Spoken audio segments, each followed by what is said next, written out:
सपनमा में देखला सपनमा में देखला अपना पिया के हंसुआ पिया सपनमा में देखला अपना पिया के हंसुआ पिया सपनमा में देखला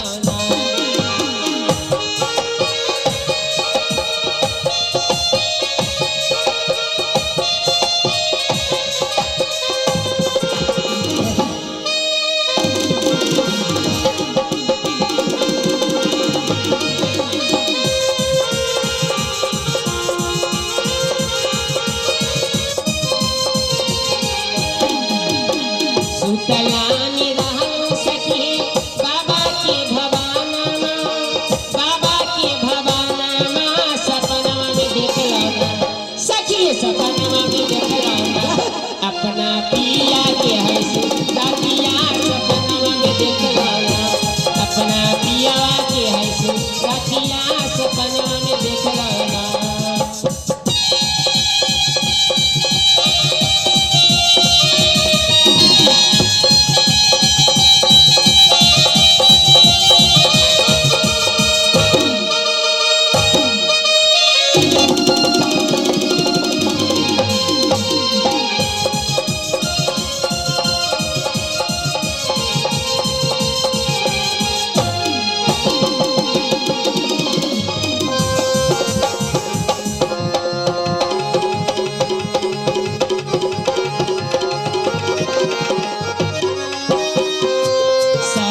साखी नीज फूल लोहे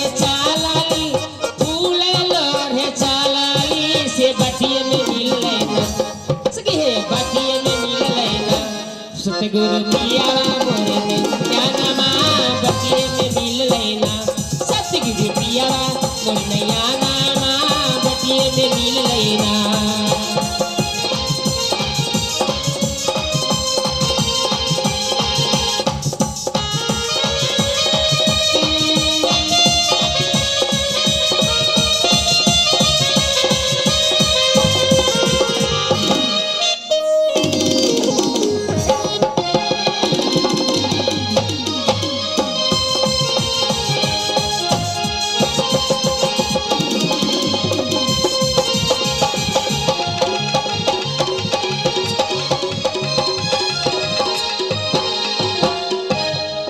सखी हाँ सखी हम लोग आगे फुलवारी ऐसे कीजिए हाँ कि आज थोड़ा अच्छे अच्छे फूल तोड़ने हैं और जल्दी से तोड़ के घर चले जाने हैं ठीक है सीरी क्या तुम्हें कौन सी फूल पसंद है चंपा फूल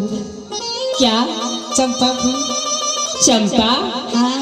और छोटी सी इस सबेली रामबे बेलू की क्या कौन सी फूल पसंद है मेरी बेली फूल पसंद है क्या तुम्हें बेली फूल पसंद है हाँ बेली ठीक है इन सहेली की कौन सी फूल पसंद है मुझे चमेली फूल पसंद है सखी क्या तुम्हें चमेली फूल पसंद है और ये सखी हाँ उनको गुलाब के फूल पसंद है अरे बहुत अच्छी बात है तुम्हें गुलाब के फूल पसंद है हाँ ठीक है सखी आज बहुत खुशी से और बहुत मन लगा के अच्छी अच्छी सी फूल लोड़ना ही फूल बड़ी बहुत सुंदर है आए है चुना चुना चुना सहेलिया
जैसे दुलारा रे हमारा तुझी दया बाबू रे सिपाहियों साखी मन से ये चूड़ी है सहेली यहाँ गई सिपाहियों लगता है यही है बाबा के गई बगीचा में सहेलियाँ गैया चूना सखिया है बाबा के है बागी जो दिया गया गलिया सिपाहिया ला फुना रे बाबू रे अब जुड़ी गली जुड़ी गली है बाबू